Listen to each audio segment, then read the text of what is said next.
Hello again, welcome to Module 4. In this module I want to talk about or discuss what we would say to the kids when we bring them back in. Especially when it's a case of we make them apologize, we tell them not to do it again. There's a lot of little things or tricks that I'm sure we all do. But I found it didn't really help with my repeat offender issue. And we know what that is. It's the same kids every day, being the same kind of problem, kicking them out, giving them that time out. They come back in, there's peace and quiet for another 20 minutes, and then it's acting up again, and either you're shh-ing them or you're having to time them out again. The thing that I found that solved that problem for me and started to make that something that I had to think less about was the principle of how to make it right. And that's what I would ask the kids, is I would go out and say, all right, listen, you did this, it happened, we're not cool with this yet, how are you going to make this right?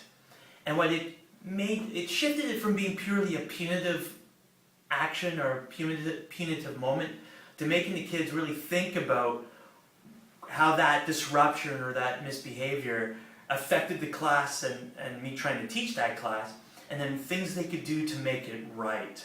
And I got that idea from actually sitting down with a mentor of mine, and I won't say I'm the most religious guy, but I used to say, like, Jim, I really have a hard time getting through portions of the Bible when they start listing all of the, particularly in Exodus, when we go beyond the simple 10 Commandments, and there's all these other laws and all these other rules, and then all of the, I would have argued, punishments that go along with it.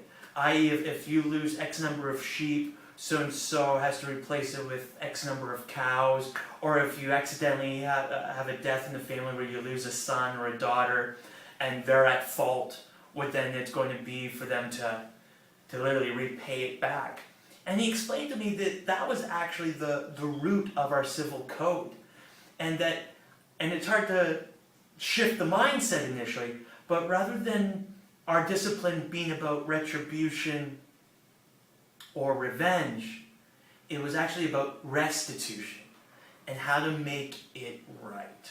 And then I found in my experience then, after timing out the child, I could go out there and say, one, I was less angry about it because now I was more concerned about the solution and what they were going to do to make it right. And that's really hard for an 11 or 12-year-old to be able to articulate. Often it would be, well, I can do push-ups, or I can write lines, or etc. But often the best solution was, well, I can stay after and help clean up. Aha! Now you're talking. And as they brainstorm different ideas, you'll start to see that there are good ideas that they have on offer that will help make it right. And then as a result, I found over time that my repeat offender number was going down. I think you'll find the same thing implementing just that simple question with the students after you time them out. How do you make this right? And as a result of them now having to think through that, and we understand psychologically, especially with teenagers, they shift from being in second person to more often being in first person. You know, they're out for themselves, and they're really wanting to make sure that they're fitting in and that their friends love them and all of that, where now, just for an instant there, we are able to shift them back into second person, and they have that moment to think about actually how that disruption did affect the rest of the class. All right, go ahead. This is something, again, and it's an actionable step you can do right away, right after this video with your very next class, where we'll be working through that whole principle, because it's like liquid gold, it works so well. And then the next level, of course, being able to just time out that disruptive or disrespectful child for a few minutes. And then when you bring them back in, how do you make it right? Okay, in the next module, we're going to start to shift the focus to paying attention to the positive behaviors in your classroom. Thanks for watching.